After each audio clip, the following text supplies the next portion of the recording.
ഓരോ ക്രൈസ്തവനും തൻ്റെ ജീവിത സാഹചര്യങ്ങളിൽ ഈശോയെപ്പോലെ ചിന്തിക്കുവാനും തീരുമാനങ്ങൾ എടുക്കുവാനും പഠിപ്പിക്കുകയാണ് ഇടവകകളിൽ നടത്തപ്പെടുന്ന വിശ്വാസ പരിശീലനത്തിൻ്റെ അടിസ്ഥാന ലക്ഷ്യം.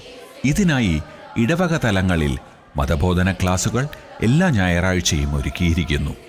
1 മുതൽ 12 വരെയുള്ള ക്ലാസുകളിലേക്ക് മലയാളത്തിലും ഇംഗ്ലീഷിലും മറ്റു പ്രാദേശിക ഭാഷകളിലുമായി വേദപാഠപുസ്തകങ്ങൾ മതബോധന കമ്മീഷൻ തയ്യാറാക്കിയിട്ടുണ്ട്. അൽമായരും സന്യസ്തരും ഒന്നുചേർന്നാണ് ഈ ചിട്ടയായ പരിശീലന പരിപാടികൾക്ക് നേതൃത്വം നൽകുന്നത്. ഇന്ത്യക്കകത്തും പുറത്തുമായി നടക്കുന്ന ഇത്തരം വിശ്വാസ പരിശീലനങ്ങൾക്കുള്ള മാർഗനിർദ്ദേശങ്ങൾ മതബോധന കമ്മീഷൻ നൽകുന്നു.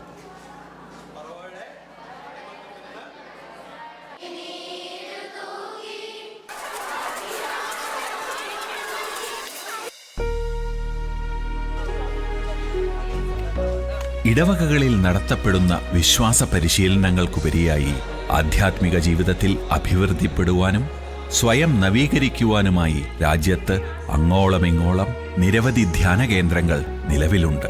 സന്യാസ സമൂഹങ്ങളുടെയും രൂപതകളുടെയും കീഴിലുള്ള ഈ ധ്യാന കേന്ദ്രങ്ങൾ ക്രിസ്തു കേന്ദ്രീകൃതവും സഭാത്മകവുമായി വിശ്വാസ ജീവിതം ത്വരിതപ്പെടുത്തുവാൻ ജനങ്ങളെ സഹായിക്കുന്നു. സഭയുടെ ശക്തി കുടുംബങ്ങളിലുള്ള വിശ്വാസ രൂപീകരണമാണ്. ഉത്കൃഷ്ടമായ മനുഷ്യത്വത്തിന്റെ വിദ്യാലയമാണ് ഗാർഹിക സഭയായ കുടുംബം. വിവാഹത്തിന് മുന്നോടിയായി നടത്തപ്പെടുന്ന വിവാഹ ഒരുക്ക സെമിനാർ ലക്ഷ്യം വയ്ക്കുന്നത് ദാമ്പത്യബന്ധത്തിന്റെ അടിത്തറയിലേക്കാണ്. ഈ സെമിനാറിൽ വിവാഹം കഴിക്കാൻ ആഗ്രഹിക്കുന്ന യുവതീ യുവാക്കൾ വിവാഹം എന്ന കൂദാശയെ അതിന്റെ പൂർണ്ണതയിൽ ഉൾക്കൊള്ളാൻ ഒരുക്കുന്ന തരത്തിലുള്ള വിഷയങ്ങളായ വിവാഹ ഉടമ്പടിയും കൂദാശയും, ദാമ്പത്യബന്ധം, ലൈംഗികത, മനഃശാസ്ത്രം, ആശയവിനിമയം, മാതാപിതാക്കന്മാരുടെ കടമകൾ, ക്രൈസ്തവ ആധ്യാത്മികത എന്നിവ പഠിക്കുകയും ചർച്ച ചെയ്യുകയും ചെയ്യുന്നു. ഇങ്ങനെ വിശ്വാസ ജീവിതത്തിൽ വേരൂന്നി വളരുന്ന കുടുംബങ്ങളുടെ കൂട്ടായ്മയാണ് ഇടവക.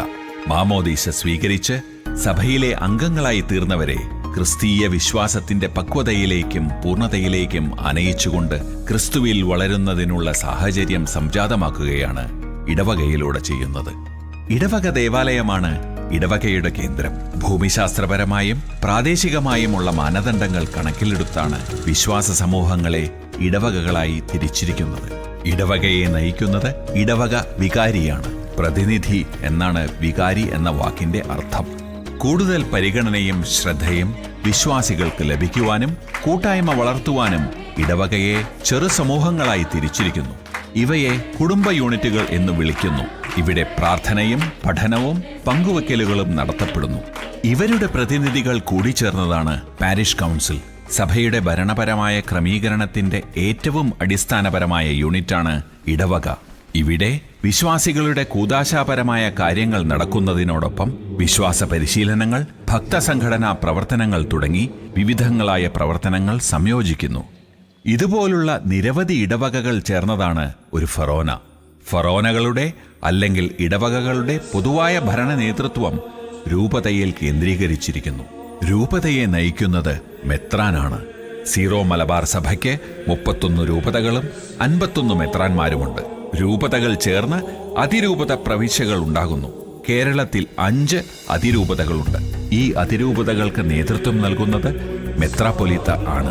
സീറോ മലബാർ സഭയിലെ എല്ലാ മെത്രാപ്പൊലീത്തമാരും മെത്രാന്മാരും ഒന്നിച്ചുകൂടുന്ന നൈയാമിക വേദിയാണ് സിനഡ്. ഈ സിനഡിലാണ് സഭാപരവും ദൈവശാസ്ത്രപരവും ആധ്യാത്മികവും ഭരണപരവുമായ കാര്യങ്ങൾ രൂപീകരിക്കപ്പെടുന്നത്. സഭയുടെ പിതാവും തലവനുമായ വലിയ ഇടയൻ മേജർ ആർച്ച് ബിഷപ്പാണ്.